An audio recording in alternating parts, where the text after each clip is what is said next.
¿Qué tal, Miguel Ángel? Buenas tardes. Hola, buenas tardes. ¿Qué tal? ¿Cómo estáis? Muy bien, gracias de nuevo por prestarte a volver a grabar una conversación conmigo, una entrevista. Gracias a ti por invitarme. Miguel Ángel, hace tiempo comentamos, bueno, tú me dijiste, salimos a comer, tal, estuvimos hablando un poco de todo, de cómo iba todo, y me dijiste que estabas que estabas preparando un libro sobre un estudio sobre el concepto, sobre la idea de nación. A mí me pareció muy interesante y pensé que podíamos dedicarle una serie de vídeos, una serie de conversaciones a ir desgranando, a ir desmembrando el concepto. Así que si te parece hoy podemos empezar por el concepto de nación y bueno, y vamos viendo dónde nos lleva la conversación y ya digo que la iremos distribuyendo quizás en 3 o 4 conversaciones. Vamos a plantear un poco el tema hoy y bueno, y empezamos desde ahí. ¿De acuerdo? Perfecto, a tu Así que, disposición. bueno, primero, ¿cómo se te ocurrió? ¿Por qué tuviste el interés de escribir sobre este asunto? Y vamos a empezar desde ahí. Pues mira, por dos motivos esenciales. Uno, porque estaba viendo el desvarío que estaba ocurriendo en España con la idea de nación, por un lado, de nacionalismos, por ejemplo, catalán y vasco. Por otra parte, la exageración o el mal entendimiento que había en cuanto al concepto de nación española. Y por otro lado, porque he tenido la suerte, creo que ha sido una suerte, sinceramente, de vivir en ciertos países con un nacionalismo exacerbado. Eso me llevó, entre otras cosas, a unos estudios que yo estaba haciendo sobre la Revolución Francesa y esa definición que da el abad Siege, cuando en su libro «Qu'est-ce que c'est que l'État», esencial para la ideología de la revolución, dice que la nación es el pueblo, cito más o menos Sí. literalmente, menos la aristocracia y el clero, que es una nación en definitiva.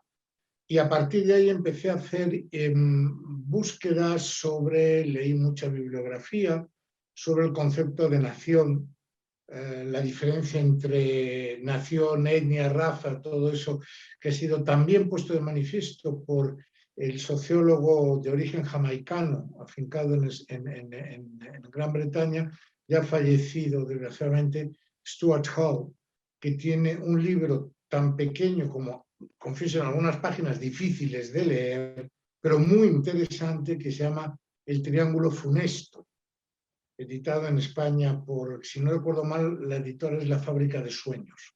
Libro muy interesante que recomiendo para todos aquellos que se sientan interesados para hacer esta división. Eso fue el origen de mi idea. A partir de ahí empecé a recoger material. Estoy trabajando en este asunto desde ya va a hacer 3 años y ya tengo una primera redacción. Digamos que lo que me falta es el comienzo, la introducción, el carácter político. Ajá. De acuerdo. Antes de que definas lo que entiendes por nación, una definición corta y luego ya lo iremos desgranando, sí que está claro que actualmente se utiliza el concepto, tanto el de nación como Estado, y además estoy pensando en concreto eso que se dice el Estado español, que parece que es una cosa digamos, una expresión que se utiliza para evitar decir España, lo cual es curioso porque creo que la primera persona que dijo el Estado español, así de forma oficial, creo que fue el mismo Franco. Tengo entendido. Pero bueno, en cualquier caso, ¿qué diferencia hay entre Estado? Estoy pensando en la definición de Max Weber, Estado y nación. ¿Cómo lo diferencias? Sí, primero voy a hacer referencia a lo que has dicho en cuanto a evitar decir España. No tengo noción, no digo que no exista, yo digo que no conozco ningún otro país en que se evite denominarlo. Hay ciertas cosas que van, como veremos, como tú mismo has dicho en tu introducción, ya lo iremos viendo a lo largo de nuestro análisis de la idea de nación, pero España es el único país, podríamos verlo por qué, si nos dedicamos a estudiar el concepto de España, etcétera, etcétera, en el cual los partidos políticos no se identifican con España. Fíjate tú bien, te voy a poner un ejemplo muy próximo a nosotros. En Francia, desde la extrema izquierda de la Liga Comunista Revolucionaria, creo que se llama así, de Alain Laguillet, hasta la extrema derecha de Le Pen y Zemmour, todos los mítines políticos terminan cantando la Marsellesa. Si en España tuviésemos un himno, que no lo tenemos, pero simplemente el hecho de poner la música, inmediatamente se le calificaría de fascista, ultraderecha, franquista, etcétera, etcétera. Es decir, en España falta ese concepto. Date cuenta que en Francia, para continuar el ejemplo, cuando se habla de Francia, muchas veces se dice la République. Hay una identificación, como veremos, de la idea república con la idea de nación, con la idea de Francia.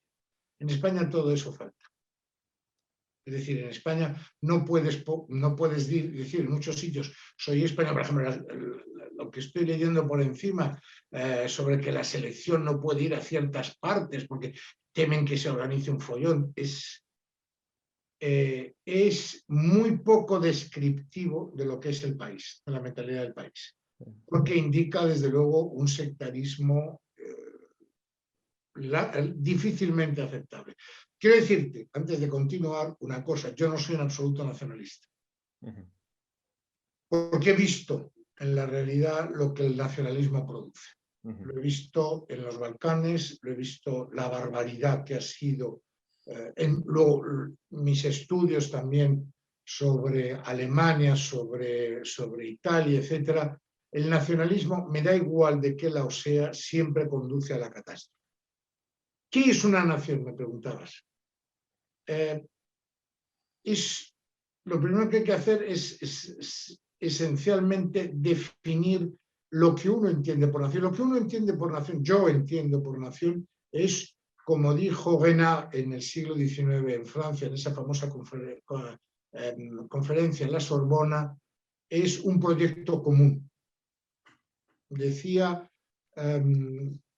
Karl Mannheim, en su excelente libro sobre la ideología y la utopía, que las sociedades permanecen juntas, unidas, mientras tienen los mismos principios, mientras comparten los mismos principios.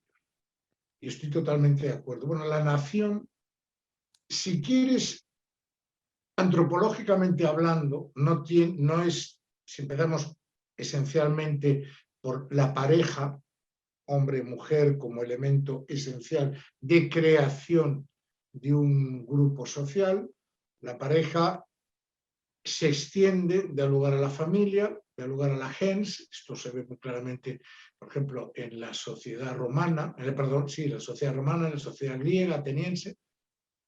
La gens da lugar a la tribu, que es un grupo mayor, y que decir que es una tribu no significa nada peyorativo. En otros sitios antes de la tribu está el clan, como en Escocia, por ejemplo, en otros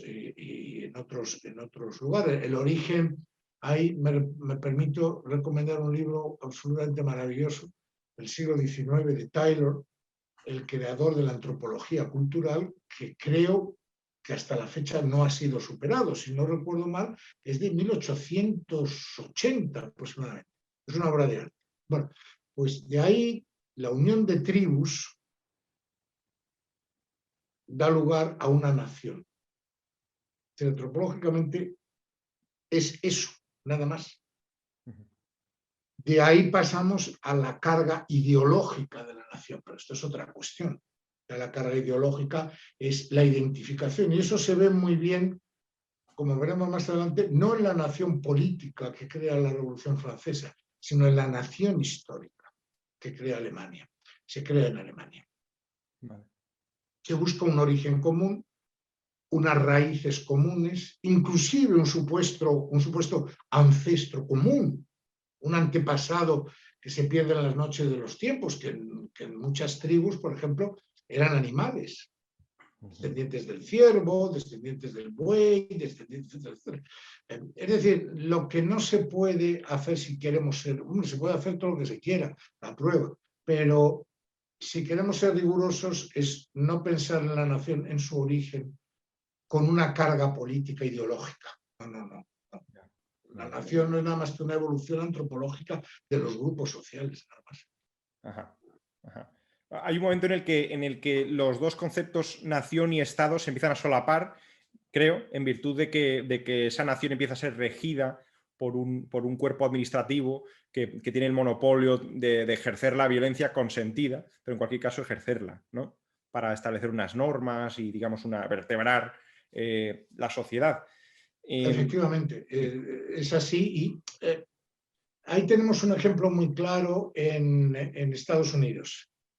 Estados Unidos se define como una nación, cuando tiene otra clase de orígenes. Ahí ha llegado desde latinos, latinos me refiero, por ejemplo, de mediterráneos, españoles, italianos sobre todo muchos, noruegos, suecos, en fin, eso es realmente un crisol. Y eso, y recuerdo que fue en el discurso de despedida, si no recuerdo mal, del primer presidente de los Estados Unidos, George Washington, que dijo: estamos creando una nación. La nación que hace 15 años empezamos a crear, es decir, la nación se crea por lo que te comentaba antes, una voluntad de vivir en común. ¿Qué tenían en común los anglosajones, los alemanes? Bueno, los alemanes tampoco existe el concepto de Alemania, pero vamos, los suecos, los noruegos, etcétera, etcétera, que no las sucesivas han llegado a Estados Unidos, nada. Es el hecho de vivir juntos lo que ha creado la nación americana. Y hay enlazo con lo que has dicho. En Estados Unidos no hay realmente una diferencia entre nación y Estado. Sin embargo, en otros casos sí, el Estado, hablar del Estado es una forma de modernizar lo que antiguamente se llamaba imperio. Es decir, antes el imperio eran naciones distintas que estaban unidas por un soberano, por etcétera, etcétera. Con la desaparición de los imperios se empezó a hablar del Estado. El Estado tiene únicamente una connotación, que es política. Y ahí está el problema, porque si identificamos la nación con el Estado, unificamos, o sea, hacemos desaparecer todos los matices que haya dentro de los habitantes de ese Estado. Y te podría poner un ejemplo: Checoslovaquia. Checoslovaquia fue una creación.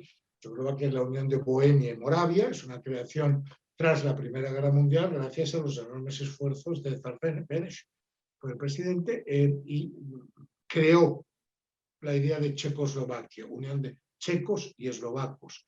De la misma manera que Yugoslavia era, quiere decir, literalmente los eslavos del sur, y era la reunión de esencialmente de las coronas, no de las coronas, no, perdón, de Serbia, que había tenido la suerte de estar del lado de los vencedores, pese a que había provocado la guerra, la Primera Guerra Mundial, Croacia, Eslovenia, en fin, restos del imperio austrohúngaro que desapareció, y se unificaron todos en el reino, que al principio se llamaba el reino de los serbios, croatas y eslovenos, que después se convirtió en el reino de Yugoslavia.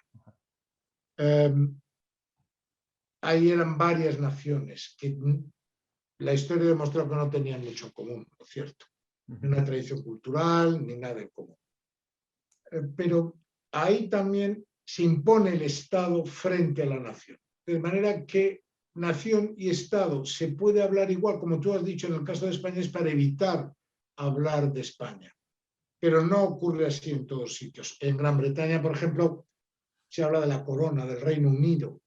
No sé, se habla más frecuentemente British people, de the British nation, lo cual no quiere decir que no se hable, pero principalmente es la idea de la nación. Y luego, en el otro caso, como decíamos antes, la identificación de la nación con un sistema político, con un Estado, el Estado republicano. Luego esas identificaciones existen, esas identificaciones se dan, y como ocurre siempre en la nación, en el estudio de la nación, las generalizaciones, son muy relativas. Hay que ir casi caso por caso, porque no tiene nada que ver hablar de la nación en la península ibérica o hablar de la nación en los Balcanes. Te voy a poner un ejemplo.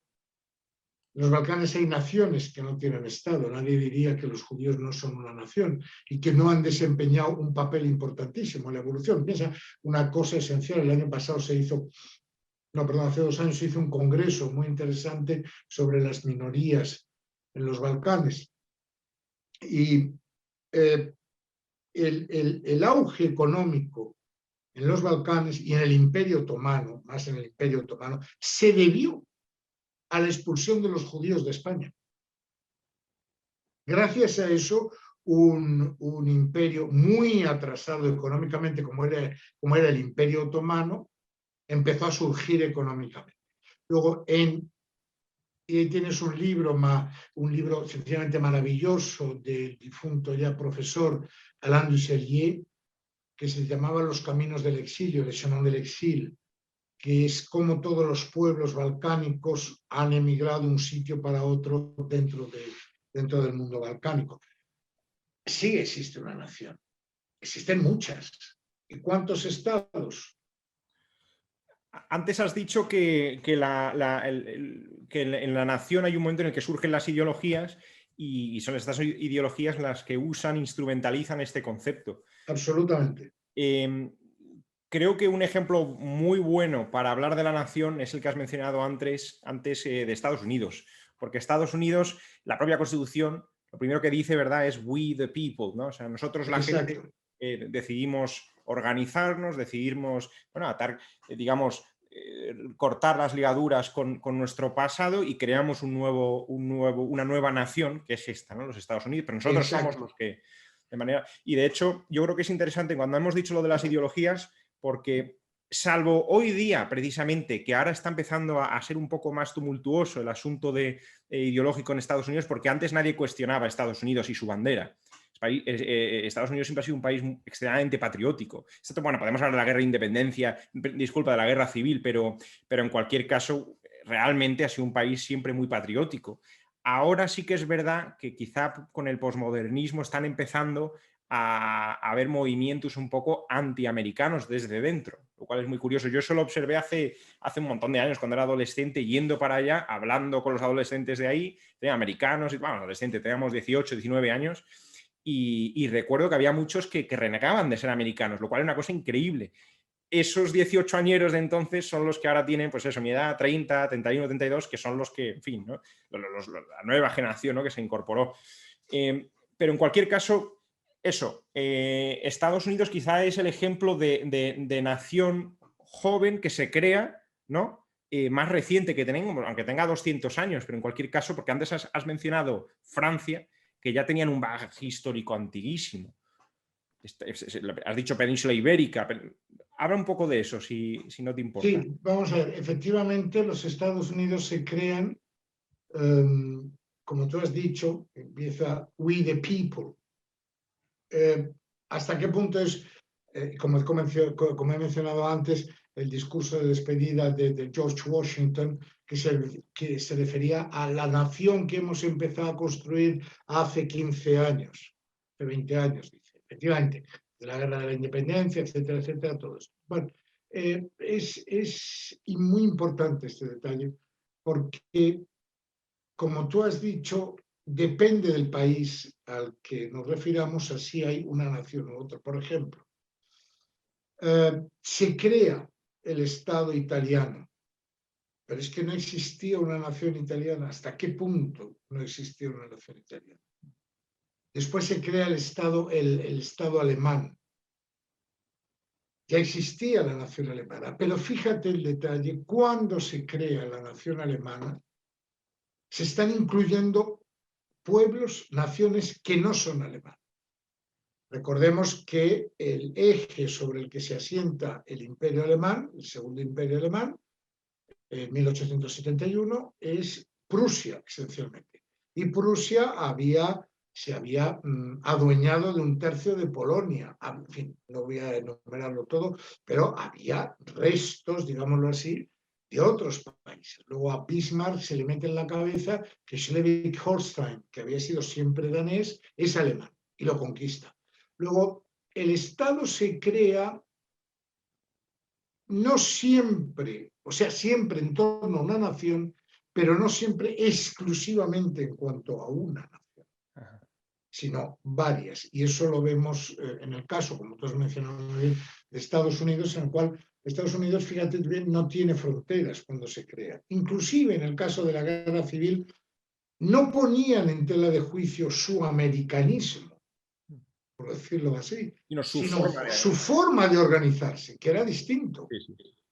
Era distinto, no se consideraban distintos, se consideraban que querían organizar el país, su país, con otros derechos. Por ejemplo, era una confederación. Luego, de acuerdo al derecho internacional, la confederación supone que en teoría, que cada Estado confederado tiene derecho a mantener relaciones internacionales distintas. Los lazos de unión en una confederación, si se respeta realmente el sentido de la confederación, son muy distintos a los de una federación, que son mucho más estrechos, mucho más, digamos, están mucho más unidos. Pero siguen siendo, siempre se consideran una nación. ¿Qué diferencia había entre, salvo ideológicamente hablando, es decir, entre alguien de Alabama y alguien de Wisconsin? Muy poca. Desde el punto de vista ideológico, sí, unos eran sudistas, los otros no. Pero desde el punto de vista de orígenes y todo, no podían ser más iguales. Ajá. ¿Cómo evoluciona el concepto de nación a partir de la Revolución Francesa? La nación como término ya existía antes. Por ejemplo, en los concilios se hablaba de la nación aragonesa, por ejemplo. Los aragoneses tenían su hospital en Rodas, por ejemplo, para los que venían de las cruzadas, etcétera, etcétera. En la Sorbona, en París, se organizan también por naciones, pero lo que significa es simplemente el origen. No tiene ninguna connotación política, ninguna. Es la Revolución Francesa, concretamente la evolución de los primeros meses de la Revolución Francesa, lo que da una connotación política a la idea de nación. La nación es, como he dicho antes, el pueblo menos la aristocracia y el clero. Es importante, es muy importante esta definición que hace Sieyès, porque será la que después cogerá Marx. La nación es el proletariado, excluyendo a la clase dominante, los burgueses, los aristócratas, etcétera, etcétera, a los capitalistas, por decirlo de alguna manera. Luego es muy importante, a partir de ahí se crea el concepto de nación político. Hay unos estudios muy buenos, muy interesantes, sobre lo que quiso decir Sieyès con la idea de política, con la idea de crearlo. Efectivamente, perdón, voy a apagar el teléfono que es que se me olvida. Efectivamente, lo que él pretende es fundamental, y es muy importante este dato, fundamental la revolución en la democracia, en el pueblo. Curiosamente, ahí empieza el primer malentendido en la revolución. ¿Por qué? Porque bien, la nación lo somos todos, pero ¿quién decide? Ahí entramos en la primera división de la nación. Es decir, sí, los que se llamaban les sans-culottes, o sea, digamos, el proletariado, lo que hoy sería, por decirlo de alguna manera, la baja clase media, por decirlo de alguna manera que se entienda, no tiene los unos van a decir no tiene derecho a voto porque no tienen dinero. Introducimos ya en la Constitución, en la del 91, si no recuerdo mal, el concepto de democracia censitaria. Es decir, ¿cuánto paga usted? Así vota o no, así tiene derecho a ser elegido o no. ¿Hasta qué punto ahí la nación no ha sido acorralada? Pero, lo sea o no, lo que es importante es que ya tiene una connotación política. La nación. Frente al concepto neutral anterior de la nación, es simplemente de dónde viene usted, nada más. Francia, la revolución da un sentido enorme a la nación, se es ciudadano. Y ahí, fíjate bien la diferencia. Según la Constitución del 91, la primera Constitución, todavía bajo la monarquía, se puede llegar a ser francés, o sea, teniendo la ciudadanía francesa, por invertir en Francia, por ocuparse, por hacerse cargo de un huérfano, por casarse con una francesa, por ocuparse de un anciano desvalido. Date tu cuenta qué sentido tan amplio. ¿Por qué? Porque es un concepto político. Entonces, eso se opone claramente a lo que producirá, que es la nación histórica. ¿Por qué la nación francesa, la nación que crea la Francia republicana, la Francia revolucionaria, no puede ser histórica? Pues porque lo que quieren es acabar con l'ancien régime. Es decir, lo que quieren es acabar con lo que existía antes. Claro, si quieres acabar con el mundo anterior, lo que no puedes hacer es referirte a él. Aunque no sea nada más que por principio. No puede decir, mire usted, vamos a acabar con todo esto, que era lo que se denominó l'ancien régime y que estudió tan extraordinariamente bien Tocqueville, por ejemplo, cuando escribió su obra L'ancien régime et la révolution. Ese es el problema, que hay que acabar con lo anterior. ¿Por qué? Porque la Revolución Francesa es una revolución primero y esencialmente política, que luego fracasa en muchos extremos. La nación no es lo que se esperaba.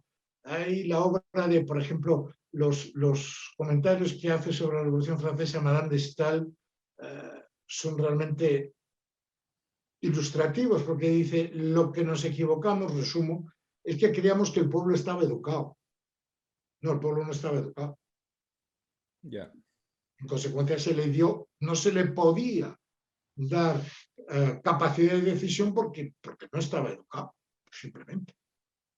Frente a esa idea de la revolución, idea política, surge la idea de la nación histórica, que si quieres hablamos de ella más adelante, como tú quieras. Sí, sí. Después, ¿cómo afecta ese concepto la llegada de Napoleón, que ya sabes, dice que él es la revolución, soy yo y tal, y de alguna manera exporta esas ideas, esa ideología, aunque ya no haya un Robespierre, ahora está él, ahora de repente hemos quitado a los reyes, hemos quitado al directorio revolucionario, pero tenemos a un mega emperador. Pero sí que es verdad que exparte esas ideas. No sé si me escuchas bien, parece que hay unos ruidos. Sí, no, te escucho perfectamente, vale. sí. Había unas interferencias. Vale, ¿afecta algo a este concepto de nación histórica la llegada de Napoleón y sus conquistas por Europa? Sí, en doble sentido. Uno, porque en cierto modo, como tú bien has dicho, él se convierte en la, digamos, en la manifestación viva, absorbe lo que antes era la nación y la nación es él, el poder es él. En definitiva, este año se ha celebrado el aniversario de la muerte, este año, el anterior, si no recuerdo mal, de la muerte de Napoleón. Y fíjate tú bien, se ha pasado en silencio. Porque del emperador glorioso, del emperador triunfante, se ha pasado al emperador opresor, al emperador que acabó con los ideales de la revolución. Es cierto, es muy relativo juzgar la historia posterior y claro, sí, si lo hubiera hecho de otra manera, pues quizá. Pero sí es cierto que él se cargó muchas cosas de la revolución, pero al mismo tiempo logró imponer, asentar unos principios que ya no cambiarían. Me dices qué exportación tuvo la idea. Ahí fue el gran problema de Napoleón. La idea de la revolución, no tanto, pero la idea de nación, de independizarse frente a los reyes, frente a los poderes establecidos, tuvo una enorme acogida en Europa. Fue muy acogida, fue muy bien acogida. Y dio lugar a unos conceptos nuevos que se reflejan, por ejemplo, en la Constitución Española de 1812, que es mucho más avanzada que las constituciones francesas, atención, porque las constituciones francesas no incluyen en el concepto de francés a todos los que viven en el territorio francés. La Constitución de 1812 sí. Desgraciadamente, los malos poderes reaccionarios de España se la cargaron, pero objetivamente fue un gran avance con respecto a las constituciones francesas. ¿Qué ocurre? Pues que esas guerras napoleónicas, en cierto modo también las guerras, lo llaman las guerras de la revolución. Y lo dijo en una frase muy bonita Robespierre. Dijo, nadie quiere a un misionero que viene con un fusil. Y efectivamente, no se puede exportar las ideas de la revolución y decir, voy a traer la paz, voy a traer un nuevo mundo, voy a traeros la libertad y al mismo tiempo saquear los países. No, no. Y eso fue lo que hicieron los ejércitos de la revolución y después, sobre todo, Napoleón. Y eso es curioso, que cuando se refieren los franceses al saqueo de los alemanes durante la Segunda Guerra Mundial, durante la ocupación de los museos alemanes, de los museos franceses, perdón, se refieren al saqueo. Pero no se refieren al saqueo lo que hicieron los ejércitos franceses en Italia, por ejemplo, o en España, que gracias a Dios se pudo recuperar, se pudieron recuperar joyas como, por ejemplo, en fin, la enorme cantidad de documentos de los archivos españoles que se llevaron las tropas francesas, se pudo recuperar después. Pero hubo muchos destrozos también, ¿no? Un expolio brutal. Pues ahí es a lo que voy. Fue un expolio brutal y eso es lo que trajo eso es lo que volvió contra los franceses, contra la ideología de la revolución, a todos los pueblos de Europa. Fíjate un paralelo entre un pintor tan genial como Goya y un compositor como Beethoven. Los dos al principio abrazan las ideas de la revolución. Apoyan la libertad, apoyan todo lo que supone de positivo la revolución. Pero cuando Napoleón invade Alemania, la ocupa, y invade y ocupa España, tanto Goya como Beethoven se vuelven contra él. En los dos casos. Y los dos tienen otro paralelo. Los dos se quedan sordos. Es una curiosidad, pero te lo comento simplemente para que veas cómo reacciona una cierta clase, sí a la revolución, no al expolio. Ajá. Pero esta idea de la revolución, de crear la nación, cuando se une a la ocupación de las tropas francesas, napoleónicas o revolucionarias, va a provocar la creación de la nación histórica en Alemania. ¿Cómo? Como un rechazo hacia esa clase de nación. Una reacción, sí. Muy exacto, es una reacción. No, nosotros no somos revolucionarios, no, porque además la situación histórica era distinta, Francia no estaba dividida, o su problema era la clase dominante, la aristocracia. Alemania estaba dividida. Luego no se revuelve contra la aristocracia. Lo que ocurre es que la aristocracia se revuelve contra esa idea de nación porque teme que le quite el poder. Pero lo que quieren los alemanes, en primer lugar, un teórico que ha sido pasado totalmente desapercibido y que sin embargo tuvo ideas nacionalistas antes de Fichte, fue von Gentz. Von Gentz es conocido sobre todo como el secretario de Europa. Se han escrito varias biografías de él, fue la mano derecha de Metternich en Viena, etcétera, etcétera. Y escribió un libro que publicó en Londres, si no recuerdo mal, en 1807, 6 o 7, si no recuerdo mal, sobre el equilibrio de poder en Europa, que era el tema que él dominaba, la política internacional. Y sin embargo, toda la primera parte es un canto a la nación alemana, ajá, a la unidad alemana, ajá, muy anterior, como te digo, a Fichte. Ya había habido antes, Leibniz, por ejemplo, entre otros muchos intelectuales alemanes, ya habían hablado de la unidad de Alemania. Pero es Fichte, digamos, Gentz pasa desapercibido, es Fichte el que primero que lo pone en orden. ¿Qué es esa nación? Es que piensa que los alemanes no tenían que acabar con ningún antiguo régimen, ¿no?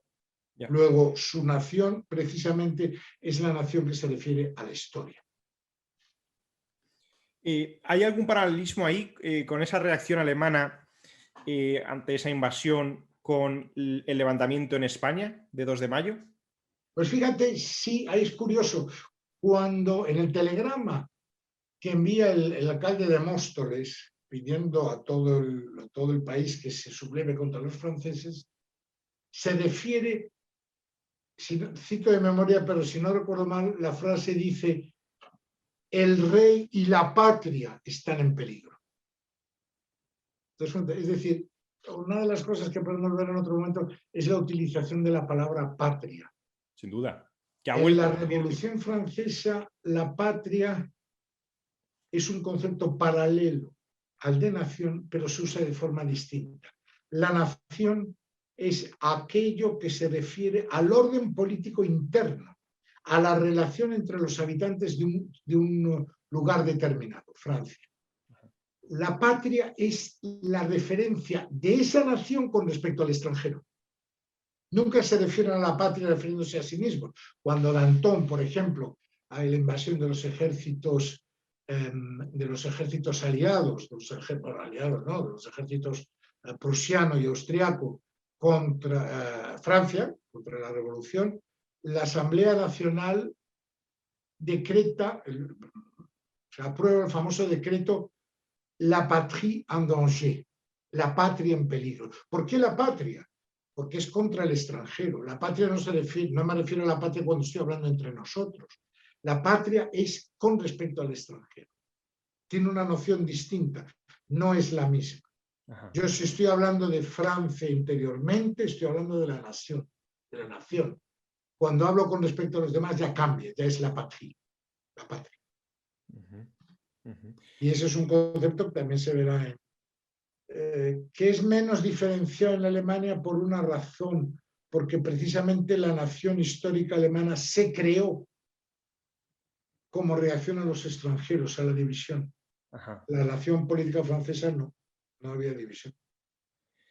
Vamos a hablar ya de del concepto nación histórica, que creo que ahí ya sí que entramos en la mayor de las ambigüedades. Y lo estoy pensando precisamente con el ejemplo del levantamiento del 2 de mayo. Si se lee literatura de la época, ves que hubo muchas personas que sí que estaban afrancesadas, que sí que daban la bienvenida a estas ideas, bueno, ya a este invasor, pero al ver, bueno, en fin, también los errores que iban cometiendo, este expolio que hemos mencionado antes, etcétera, etcétera, y luego que sus conciudadanos se levantaban en armas contra ellos, decían: yo en realidad soy de ellos, pero claro, yo tengo que estar con los míos. Entonces, pum, y salto. Entonces ahí esto se puede utilizar ideológicamente como una herramienta, bueno, pues eso, de ideología. Y entonces empezar a hablar de eso, de no, es que es mi nación, es mi tal, conceptos tipo raza, etcétera, la religión, que siempre es un pegamento social que vertebra totalmente este tipo de cosas, etcétera. Bueno, vamos a hablar de eso, de la nación histórica. Si es que existe, si no existe, si es algo pseudo-nazi, ¿qué es? ¿Qué es la nación histórica? Bueno, la nación histórica nace mucho antes que los nazis. Por supuesto, por supuesto. Lo que pasa es que ellos se aprovechan de ello. La nación histórica es intentar fundamentar la unificación, en este caso de Alemania,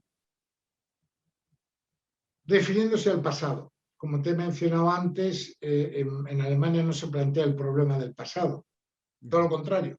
Y la nación que se va a expandir por Europa es la nación histórica, con una fuerte carga política, sin duda, pero sobre todo en ningún país de Europa se les ocurre, cuando están luchando por la nación, hablar de una república, por ejemplo, ¿no? Todos parten del principio que va a ser una monarquía, pero sin lugar a dudas la nación histórica tiene más acogida. ¿Por qué? Porque la nación histórica busca una unificación que muy pocos países en Europa tenían. Portugal, España, Francia, los Países Bajos hasta cierto punto, porque eran territorio, una parte de ellos de Austria, el Imperio Austriaco, en fin, no había esa unificación que existía en Francia, en España o en Portugal, por ejemplo, por no hablar en Italia.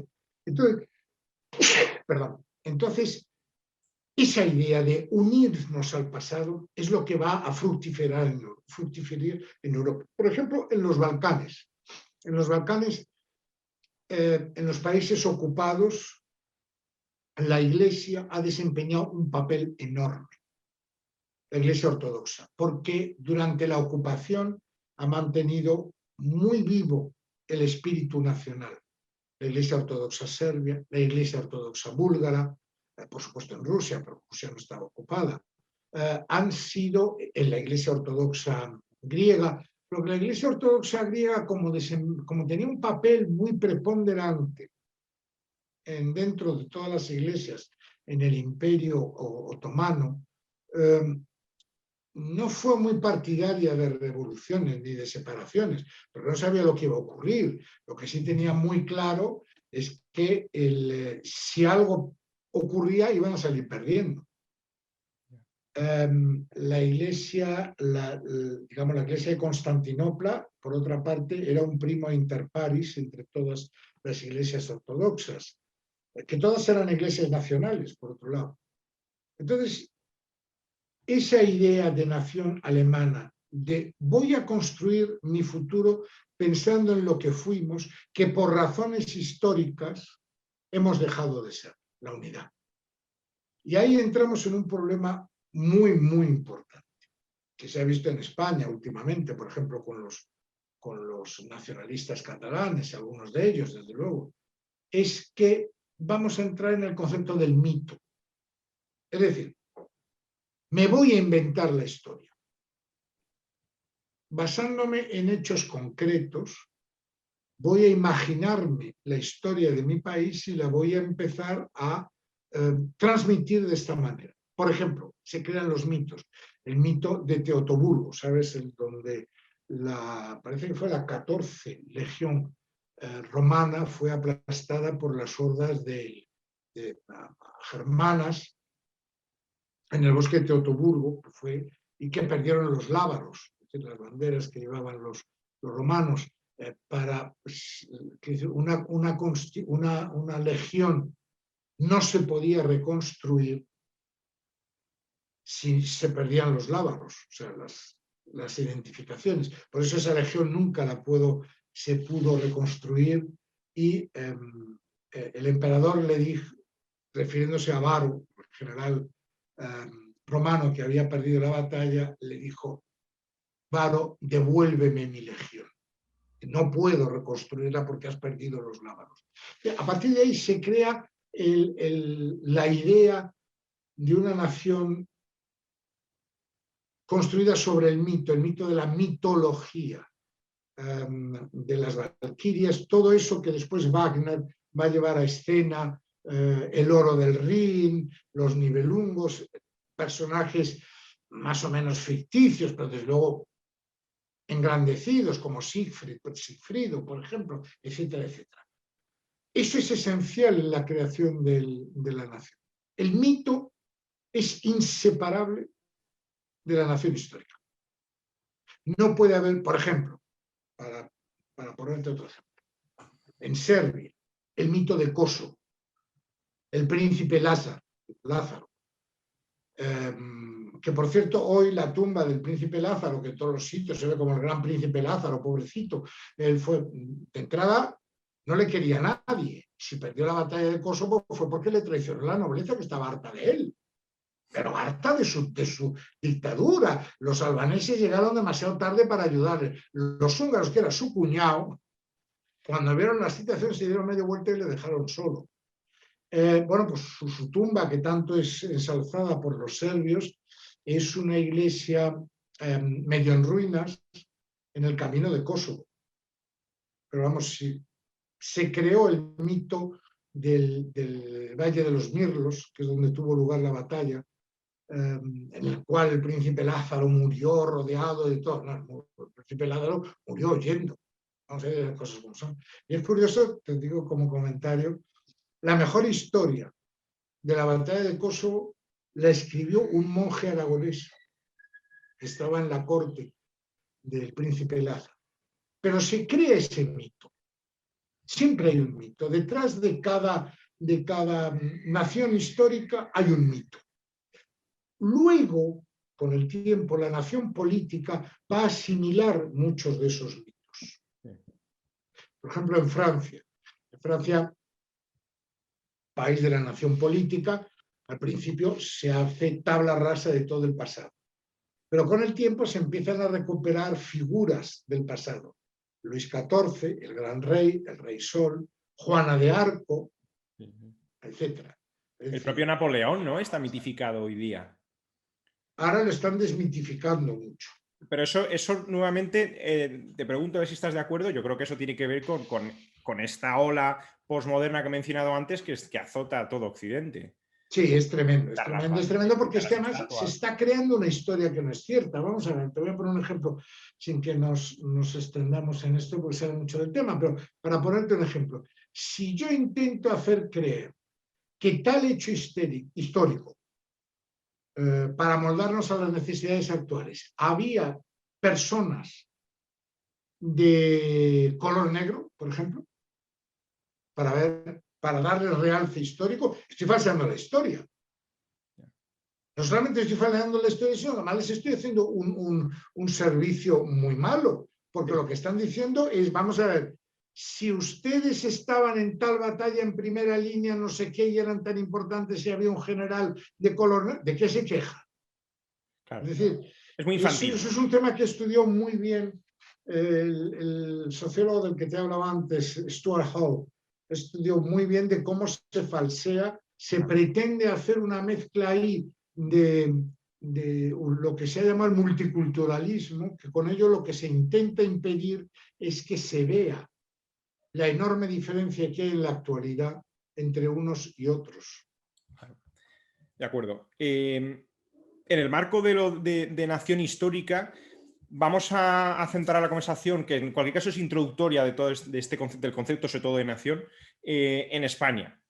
Estábamos hablando de mitos. En España yo creo que ha habido muchos intentos de mitificación de figuras históricas, de logros, en fin, digamos, de epopeyas, si se quiere. Lo más reciente que recuerdo, antes de la democracia, es el propio Franco, cuando se habla de periodos históricos como, por supuesto, la conquista o el descubrimiento de América, la reconquista. Todo esto aquí hay una mitificación, ¿no? Don Pelayo, etcétera. Esas son figuras mitificadas y ahí hubo un nacionalismo español. En un momento dado incluso, recordarás que se celebraba el Día de la Raza. Todavía hay países iberoamericanos que lo celebran como tal, ¿no? El 12 de octubre. Entonces, háblanos un poco, si puedes, de esa mitificación que hubo en esa época y si quieres ya damos paso a lo que sucede después, cuando llega la democracia y empiezan a volver nacionalismos en distintas regiones de España. Vamos a ver, lo primero es que yo haría una matización que es muy importante entre la idea de nación y nacionalismo. Sí, sí. El nacionalismo, como te he dicho antes, la nación política francesa en su origen no es en absoluto nacionalismo, no es nacionalista, ni tiene en cuenta la raza, ni tienen, en teoría. Luego sí lo tuvieron en cuenta porque, por ejemplo, cuando se trató de la aplicación práctica de los derechos fundamentales, de los derechos humanos, de la Declaración de los Derechos del Hombre y del Ciudadano, se excluyó a los negros, inclusive si eran libertos. En Haití. O sea, inclusive si eran personas libres. Sí, sí.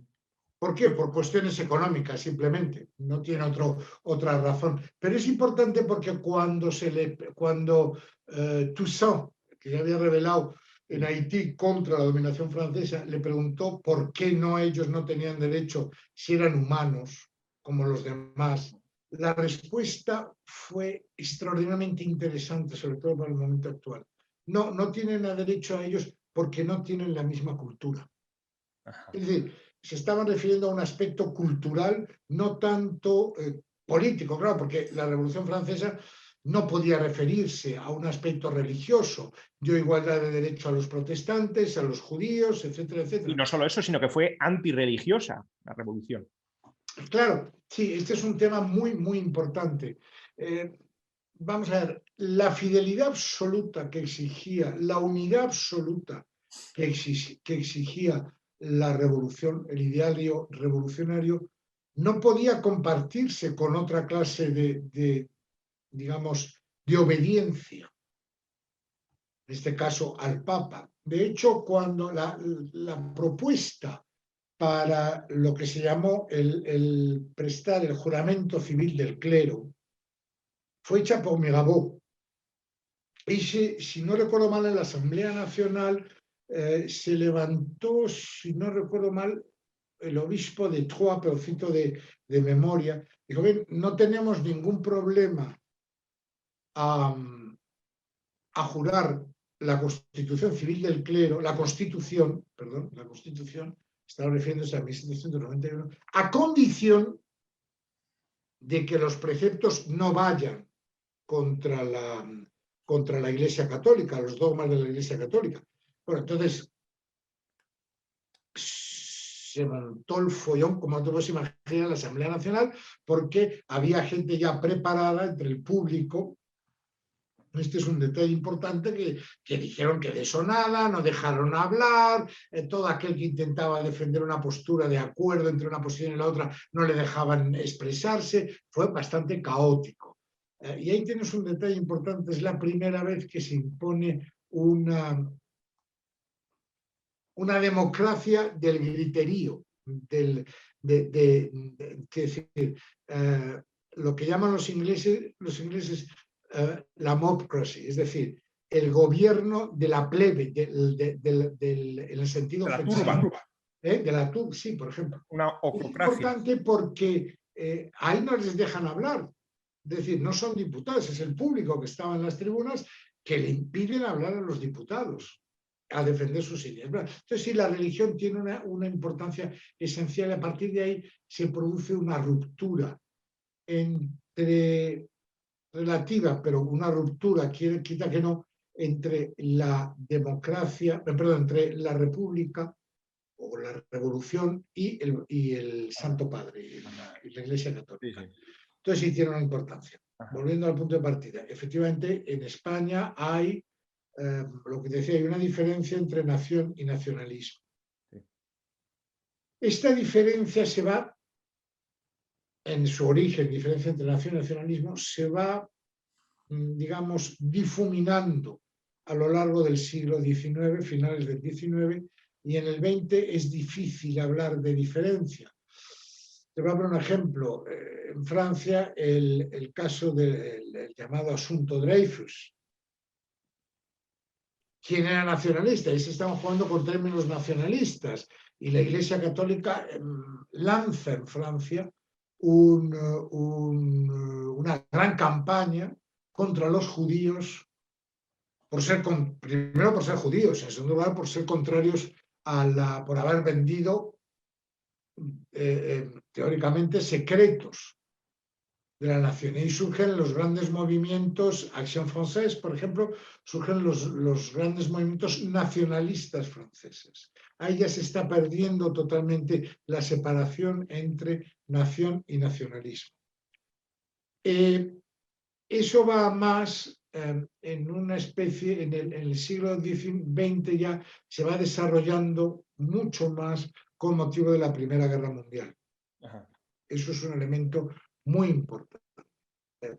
Nos saltamos épocas y en España esa idea nacionalista extrema la recogen ciertos círculos y entre ellos también, por ejemplo, Falange, por supuesto. Sí. Renovación Española, y eso va a crear un problema. Va a crear un problema grave porque como no ha habido ese paso de nación política a nacionalismo, sino que se ha entrado de lleno en el nacionalismo, eso va a provocar una ruptura en la idea de España.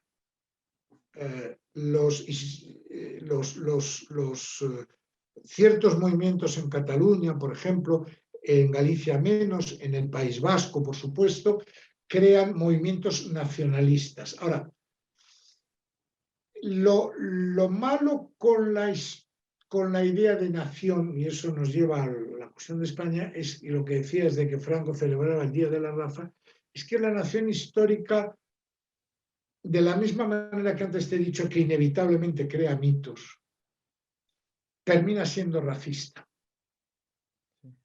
En su origen lo es, pero no es de una forma agresiva, porque claro, si la idea de nación se basa en la historia, en el pueblo, en el territorio, lo cual no deja de crear tremendas incongruencias, porque, por ejemplo, se considera que Pomerania es parte de Alemania, desde el principio. Sin embargo, Pomerania es un nombre eslavo. Quiere decir algo así como árbol frente al mar o bosque frente al mar, algo así. Pero lo que te quiero decir es que el nacionalismo degenera muy rápidamente en la raza, puesto que se refiere a la sangre común, al ancestro, es decir, al antepasado común. Sí, sí, sí. Y esto ya, al hablar ya de la raza, estamos entrando de lleno en el nacionalismo. Claro. En España eso se lleva a efecto de una forma muy evidente en la guerra civil, cuando los bandos se dividen en republicanos y nacionales. Piensa bien, nacionales, no nacionalistas. ¿Por qué? Porque no se concibe otra forma de la nación que no sea la nacionalista. Y se adoptan muchos principios puramente que llegan al colmo en la idea de Franco del Día de la Raza. ¿Recuerdas la película que se hizo, Raza, sobre una novela suya, sobre una obra suya, que es importante, que de todas formas ya venía de antes con ciertos ideólogos, como puede ser, por ejemplo, Ramiro de Maeztu, etcétera, entre otros, que me acuerdo ahora. Era uno de sus libros, uno de sus autores de cabecera, de Franco. Ramiro de Maeztu. Al parecer. De lo poco que leyó Franco, al parecer, Ramiro de Maeztu era uno. Me alegra saber que leyó algún libro.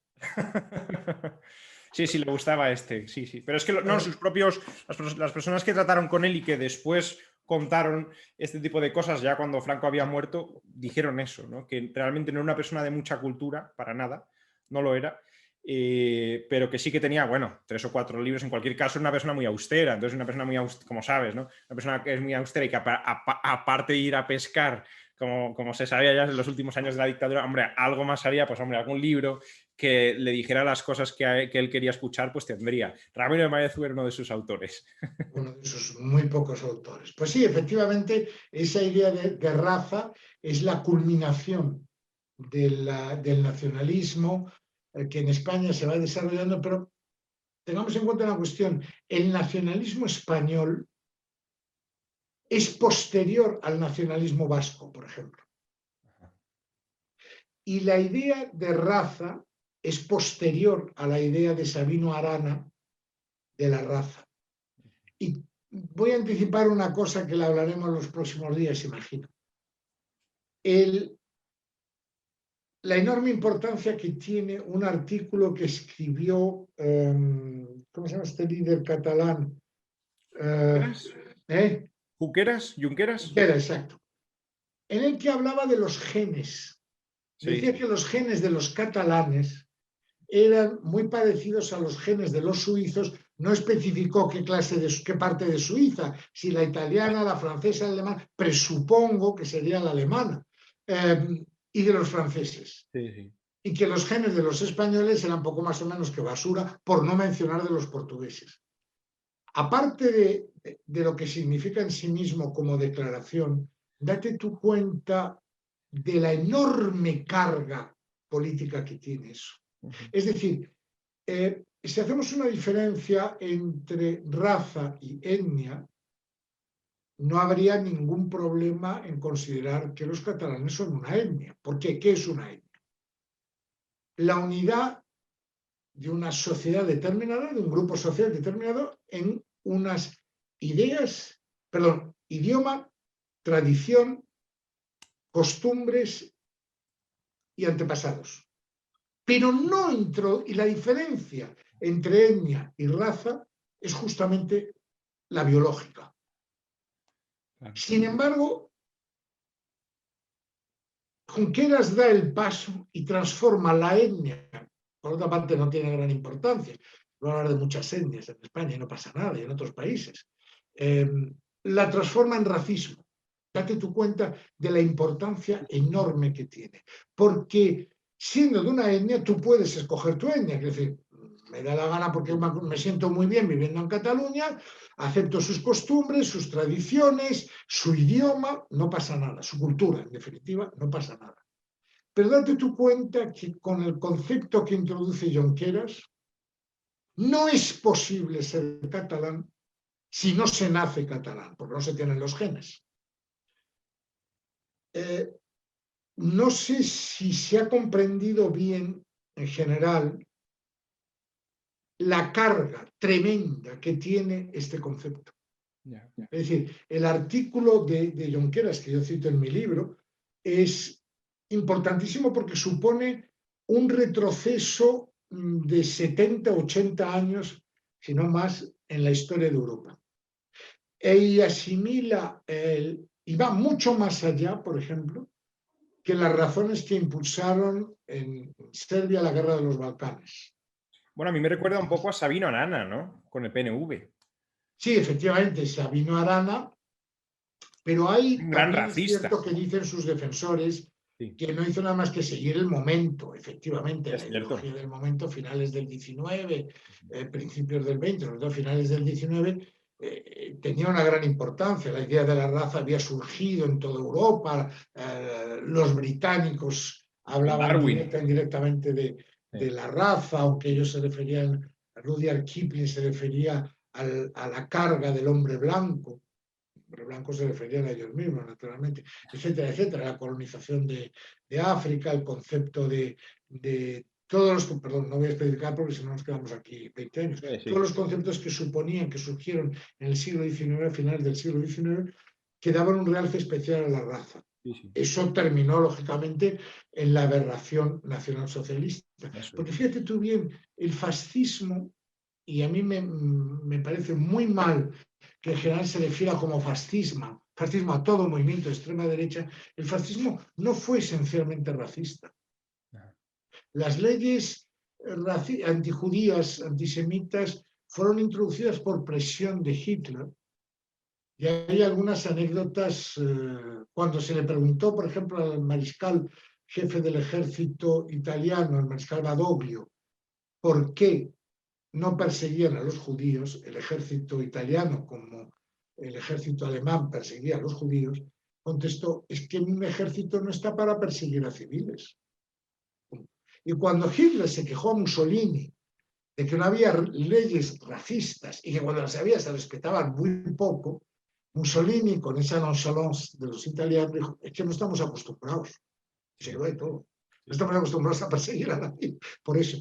Y hay un libro maravilloso, si me permite citarlo, El jardín de los Finzi Contini. Es una obra maestra sobre el comienzo, cómo era la vida justo antes de las leyes racistas, antisemitas en Italia y justo después. Un libro precioso que se ha hecho también una película. Bueno, ese concepto de raza, al estar íntimamente ligado al concepto de nación, es lógicamente aplicable en países que defienden la pureza de su raza. El caso de los alemanes, por ejemplo. Pero fíjate tú bien que con el tiempo ese concepto de raza en la misma Alemania cambia, porque ya no se habla de la raza germana, de la raza aria, ya se incluye en la raza aria a los nórdicos.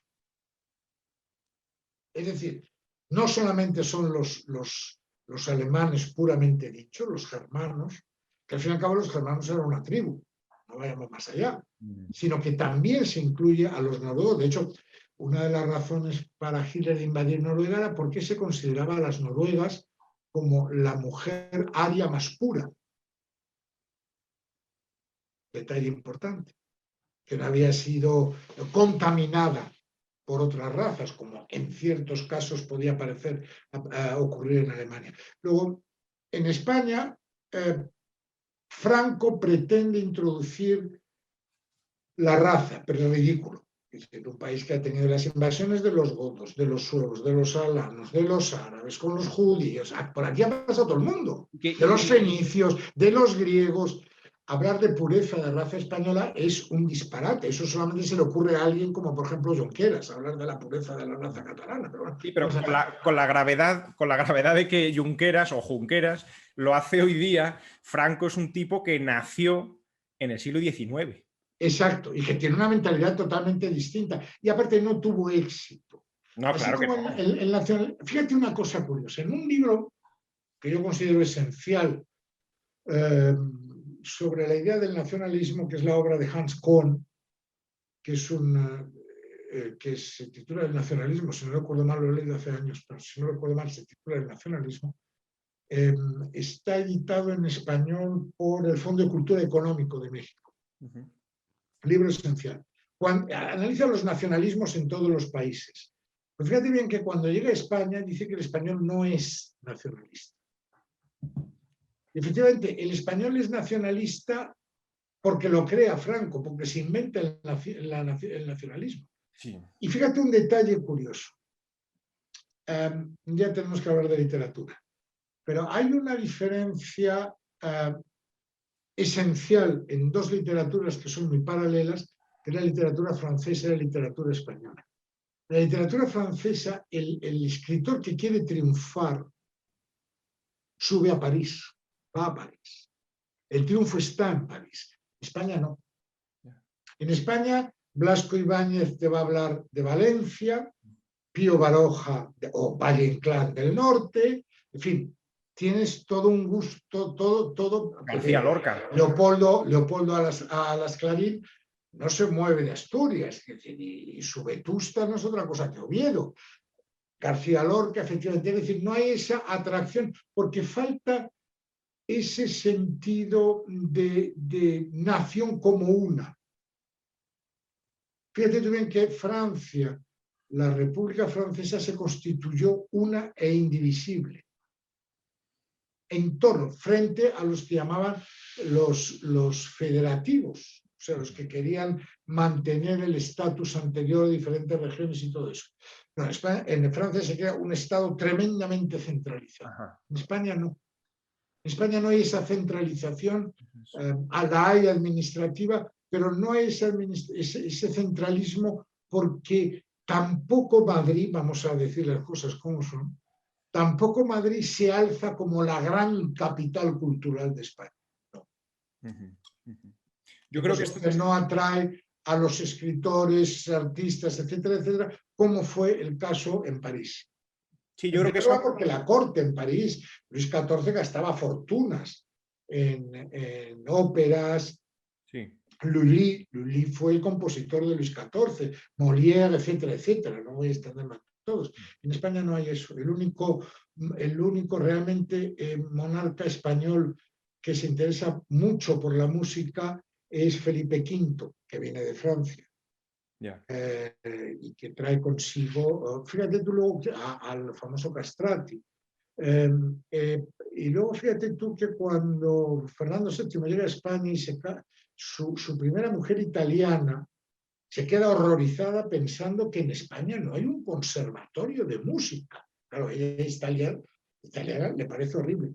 No, Madrid no tiene esa atracción cultural y eso tiene una consecuencia muy importante. No hay un centralismo intelectual y no hay un centralismo político en el sentido de ideológico. No. De ahí que surja, como tú has mencionado antes, el nacionalismo de los vascos, de los catalanes, de los gallegos.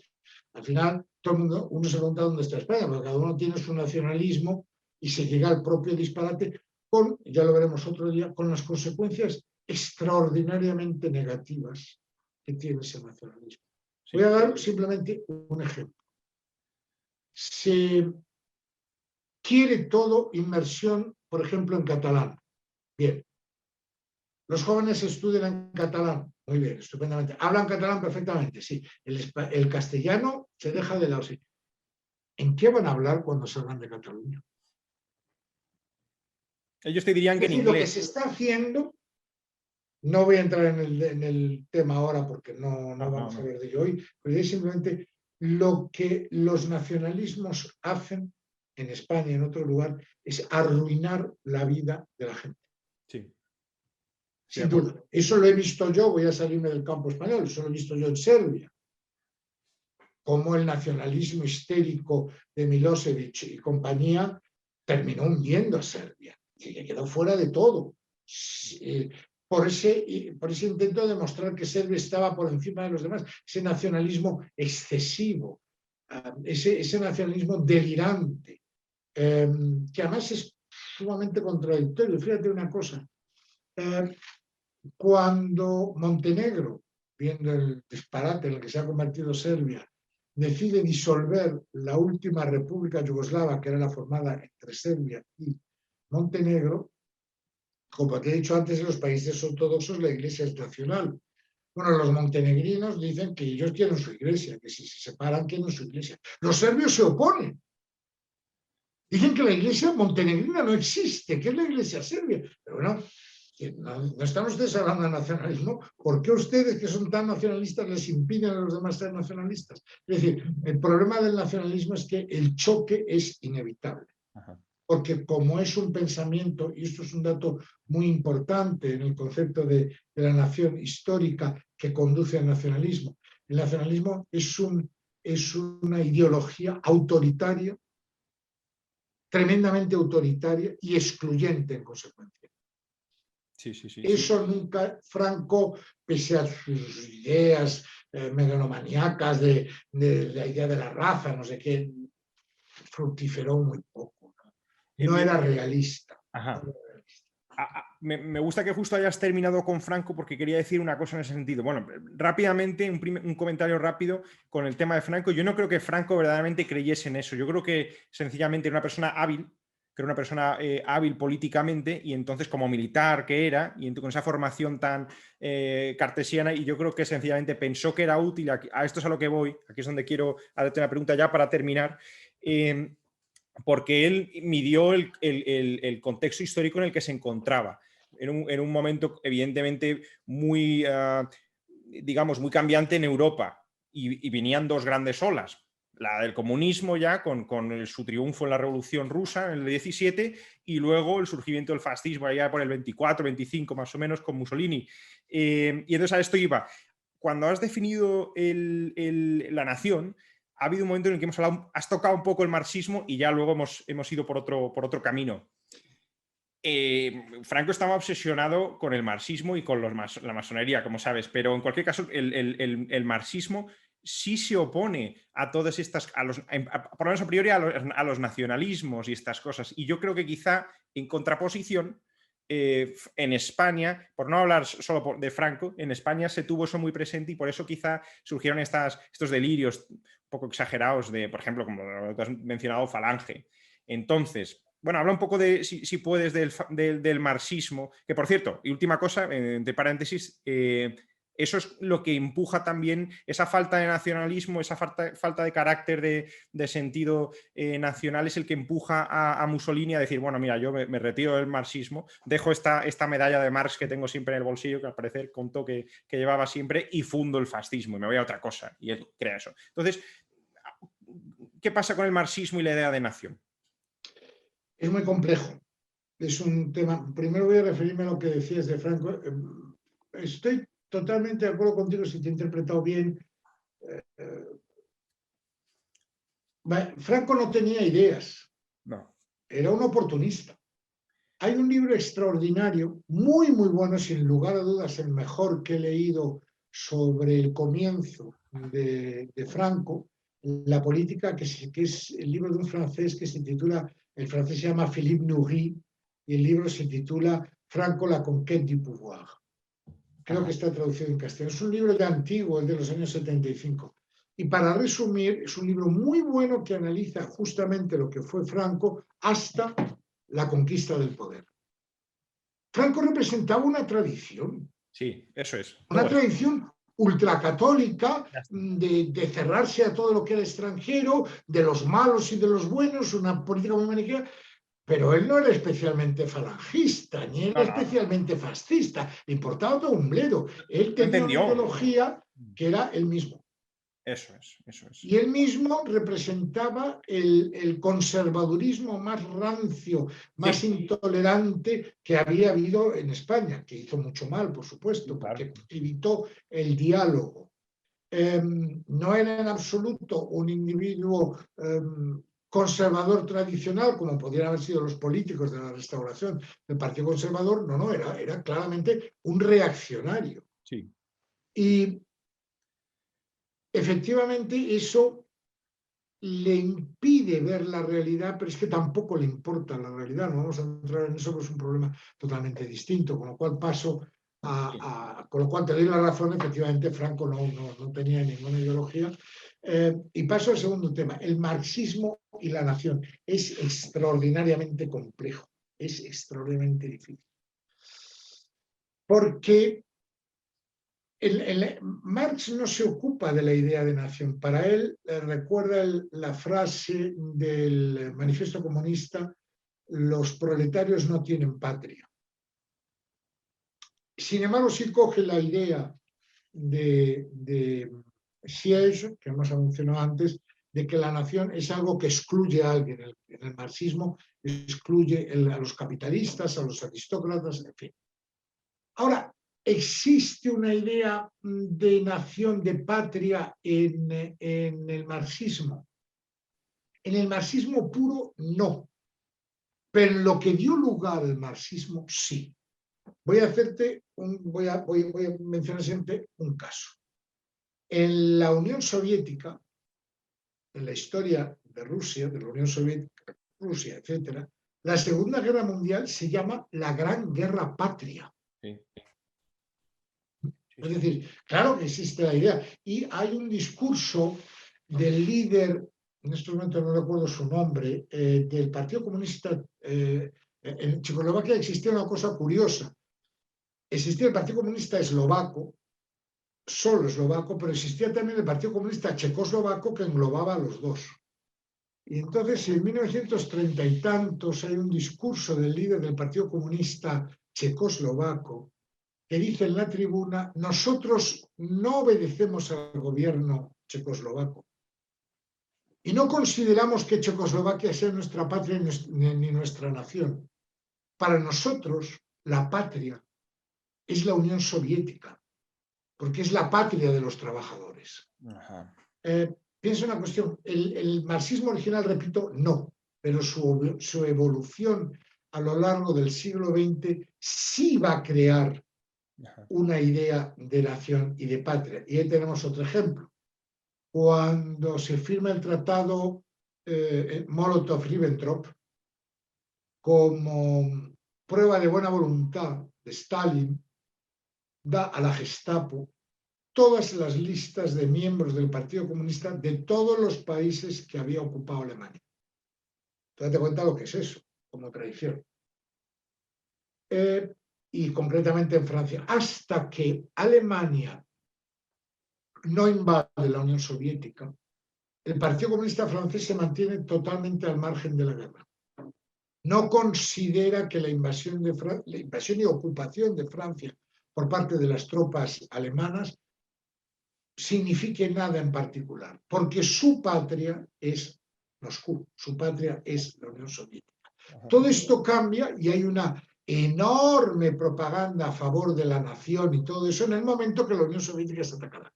Entonces ya ahí se llama al nacionalismo francés, de todos los estados que estaban ocupados, a través justamente de los partidos comunistas.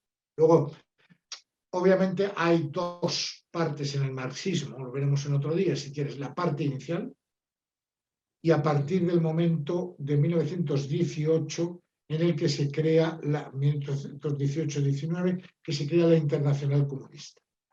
La Internacional Comunista borra todo lo que se refiere al nacionalismo. No existe más nación, no existe más Estado que el Estado proletario. Y fíjate tú que uno de los primeros congresos mundiales que que celebran los soviéticos, el partido bolchevique, una vez que ha tomado el poder, es el Congreso de las Nacionalidades en Bakú.